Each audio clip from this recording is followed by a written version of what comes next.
On Saturday, it was a Truex and a Joe Gibbs Racing Toyota winning at Dover. And today, Monday, it was once again a Truex and a Joe Gibbs Racing Toyota winning at Dover. That's right. On Saturday, Martin Truex Jr.'s brother Ryan Truex won the Xfinity race at Dover in the 19. Also, I didn't point out that. And of course, today, Martin Truex Jr. snapped a long winless streak to get his first win of the season, and also his first win in the next-gen car in a points-paying race. Of course, last year, Martin Truex Jr. finished fourth in the regular season standings, but because there were 15 winners and he lost out by 2 or 3 points to Ryan Blaney, he missed the playoffs. Fourth in the regular season standings, he missed the playoffs. What a format, people. Anyways, that's completely unrelated right now, but Martin Truex Jr., he had not won since, I believe, Richmond of 2021 in the fall.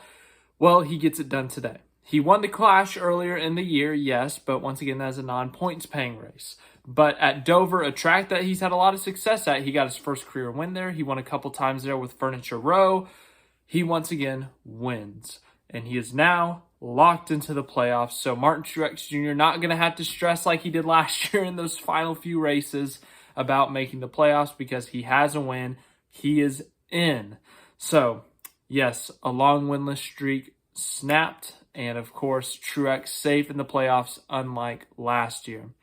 And, once again, Ross Chastain doing Ross Chastain things, shall we say. It was early in the race. I don't remember what lap. Before lap 100, I want to say. Ross Chastain was running top 5, top 10, let's call it. And the lap car of Brennan Poole is racing Austin Dillon for position. Austin Dillon and Brennan Poole in the Rick Ware racing car are racing for position. Ross Chastain is coming up to lap him. They have no responsibility to get out the way. Now, also, they can't, just block Ross Chastain. He wasn't the leader, but they gave him space. Ross Chastain had space to potentially go to the inside and pass Brennan Poole and Austin Dillon. Instead, Ross Chastain decides to wreck Brennan Poole, and in the process of that wreck, Brennan Poole takes out Kyle Larson. Oh my goodness. Ross Chastain, a very talented driver. A fun driver to watch, but he really likes to get himself in these positions where he wrecks someone, he apologizes, he feels really bad about it, and everyone's like, oh, he'll do better next time, and then he doesn't. Once again, Ross Chastain's a good driver. He's won races. He knows what he's doing, but sometimes he does dumb stuff and it results in things like this. Look at last year with Denny Hamlin. Last year in this race with Martin Truex Jr. Chase Elliott he had an incident with. There's a lot of incidents out there. But Ross Chastain has once again struck. And this time he took out Brennan Poole, and Brennan Poole said, someone needs to whip his butt or something. Honestly, it's going to happen. If Ross Chastain keeps on doing things like this, one of these days he's going to piss off the wrong driver and that driver's going to fight him. He's gotten lucky so far. He's made Denny Hamlin mad, and Denny Hamlin spun him out, put him in the wall a couple times, but he hasn't gotten punched in the face yet. We have not seen a Gordon Keselowski level brawl yet, but as Brad Keselowski 9 years ago, as he acted, he saw what happened when you messed around too much, and that is getting beat up by Matt Kenseth, Jeff Gordon. So if Ross Chastain keeps on acting like this, someone's going to hit their boiling point, and they're going to punch Ross Chastain in the face. Maybe literally. Fight him, shove him, get a brawl going. Something's going to happen because Ross Chastain can sometimes be out of control. Once again, he's a really good driver. He knows how to win and all that stuff, but he does have his moments where he causes problems, to say the least. And today that struck again. Larson ended up coming in the garage for 30 or so laps, came back out, and everyone's like, oh, he's going to Matt Kenseth him. That's just not really Larson's personality. Larson gets pissed, yes, but it's not really his personality. And also with the way NASCAR has been the last couple of years with intentionally wrecking or manipulating the race, as they have called it, it's not worth the penalty. So what Larson did, one of the times when Chastain was coming up to lap him with under 20 to go, him and Truex were navigating lap traffic, about a half second between them. Larson just held up Chastain. He did what Chase Elliott did to Kevin Harvick in 2021. He did what Hamlin did to Chastain last year at Gateway. He just held him up. Cost him a little bit over a second on the track, but more lap traffic showed up anyways, and Chastain caught right back up to Truex, and then there was caution. So, it was all for nothing. But, Chastain didn't win, so I'm sure Larson is thrilled that Chastain didn't win. But once again, Chastain, what are you doing? Just really dumb. I don't know if Larson's going to do anything. I don't think he fought him on pit road, but I don't think there will be any type of, wrecking payback. But add him to the list. Add Kyle Larson and Brennan Poole to the list of people Ross Chastain has made mad in the NASCAR Cup Series. Overall, the race, honestly, I thought it was really good. Dover's always been a fun racetrack. Multiple grooves. It's a completely banked track, the straights and the curves, or the turns, obviously.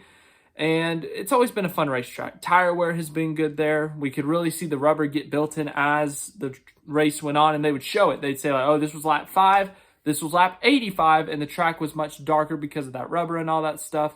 Once again, guys could run multiple grooves. You were able to pass pretty easily and defend pretty easily as well, depending on what line you wanted to use. So Dover, no, it's not the most thrilling, the most entertaining, but Dover's usually a fun race. It's a really enjoyable track. It felt like almost like an old-style kind of race in a sense, The first stage was a little caution-filled, but outside of that, I think we only had one caution. That Joey Logano incident there at the end that caused the final caution. Outside of that, a fairly clean race, some good racing. Only 10 to 15 cars on the lead lap there before that last caution, which is a typical Dover race. Dover's a fun race. It really is, and I enjoyed today's race. Battles throughout the field. There was always action on the track. And up front, it wasn't impossible to pass. We saw Chastain up there leading a lot of laps. Truex up there leading laps. Byron up there leading laps. Like, the best cars were honestly up front most of the day. So, really solid race if you ask me. And I guess we'll rate it on a scale of 1 to 10. Let's call it a 7.5 to 8, somewhere in there. I really did enjoy this race. A Monday race, obviously. Rain pushed it back to today. It was supposed to be yesterday afternoon, but it rained all day in Dover, so they had to do it today. Anyways, let's look at the results of this race. Martin Truex Jr., his first win of the season. Really good to get that out of the way. Joe Gibbs, only their second win of the year. Remember, Christopher Bell won on the Bristol Dirt Race, so Martin Truex Jr. getting JGR's first paved win of the season. Good for him, I guess, but once again, Truex in the playoffs now. Snaps a long winless streak. We'll see how they can do in the long haul, but takes a little bit of pressure off their shoulders. It really does. First of all, to get that win streak out of the way, and second of all, to get in the playoffs after missing it last year. That's got to be a great feeling for them. Great feeling.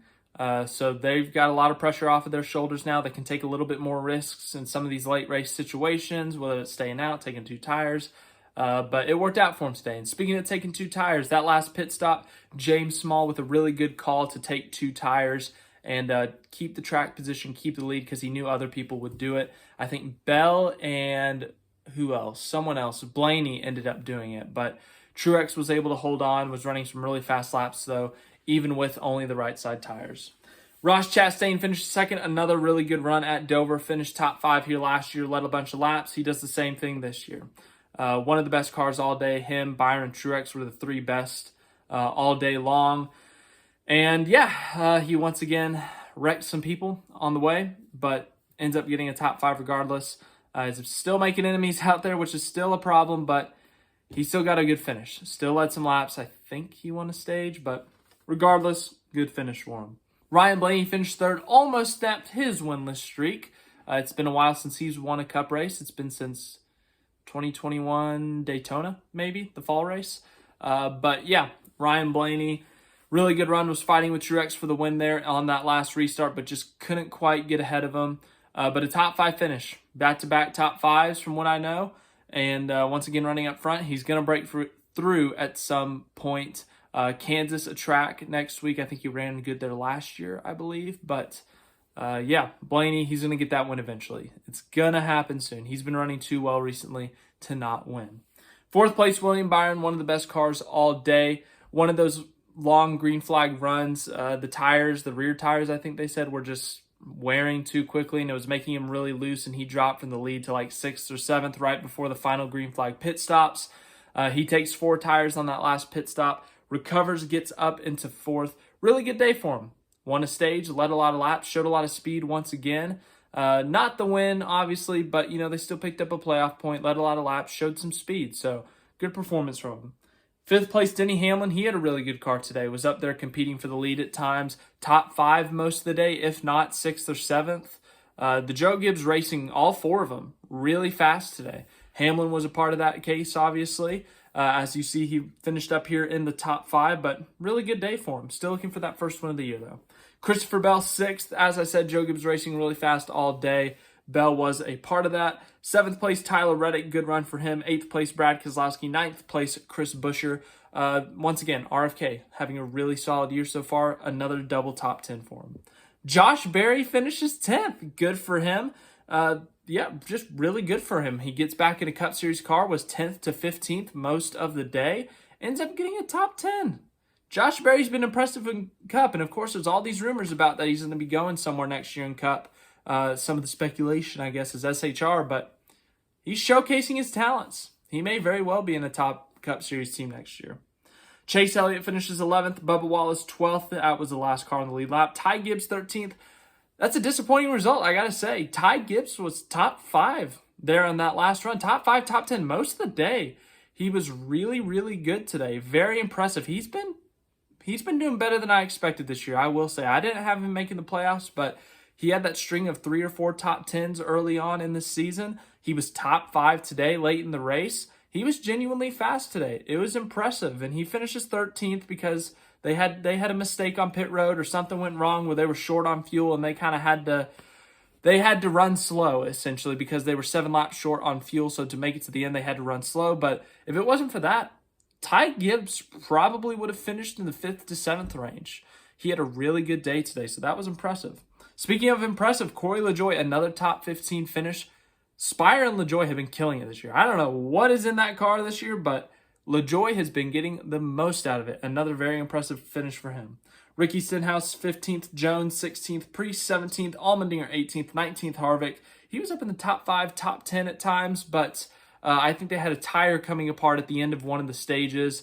Went a lap down, didn't get the free pass, and that kind of just screwed him there.